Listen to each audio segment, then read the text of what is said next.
பைரவியோட friend inspector Bhairavi கிட்ட சொல்றாங்க, ஸ்டேஷன்லயே ஆறுமுகத்தை பத்தி எனக்கு நிறைய கம்ப்ளைண்ட் வந்துச்சு.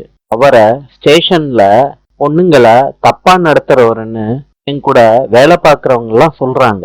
பைரவி சொல்றாங்க, எனக்கு ஆறுமுகத்தை பத்தி நல்லா தெரியும். பொண்ணுங்க விஷயத்துல அவரு பெர்ஃபெக்ட் ஜென்டில்மேன் சொல்லிட்டு பைரவி கிளம்பி போயிடுறாங்க. சிந்துவும் சிவாவும் பர்ச்சேஸ் பண்ணிக்கிட்டு இருக்காங்க. சிந்து சொல்றாங்க, இந்த கடையை சுத்தி பார்க்கவே ஒரு நாள் பத்தாது போல இருக்கே. சிவா சொல்றாரு, சிந்து, இங்க எல்லா ஷாப்பும் இருக்கும், இங்க இல்லாத பொருளே இல்ல. சொல்லிட்டு ரெண்டு பேரும் நடந்து போய்கிட்டு இருக்காங்க, அவங்க வாங்கின பொருளை தூக்கிக்கிட்டு. இத ஸ்னேகா தூரத்துல இருந்து கோவத்தோட பாத்துக்கிட்டு இருக்காங்க. சிந்து ஏறுற படிக்கட்டை பார்த்து பயப்படுறாங்க. சிவா கிட்ட சொல்றாங்க, டாக்டரே, எனக்கு ரொம்ப பயமா இருக்கு, இந்த படிக்கட்டுல என்னால ஏற முடியாது போல இருக்கே. சிவா சொல்றாரு, சிந்து, நீ பயந்தா எப்ப கத்துப்ப?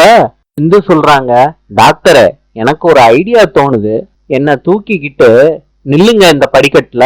சிந்து இறங்குன உடனே சிவா கிட்ட சொல்றாங்க, டாக்டரே, இந்த படிக்கட்டுல எனக்கு நல்லாவே ஏற தெரியும். டாக்டரே, உங்களை தூக்க வைக்கிறதுக்காண்டிதான் அப்படி நடிச்சேன் அப்படின்னு சிந்து சொல்லிட்டு ஓடுறாங்க. சிவா என்னதுன்னு கேக்குறாரு. அதுக்குள்ள சிந்து ஓடுறாங்க. சிந்து சொல்றாங்க, முடிஞ்சா என்ன புடி டாக்டரே. சொல்லிட்டு சிந்து சிரிக்கிறாங்க சிவாவை பார்த்து. நாளை சந்திப்போம்.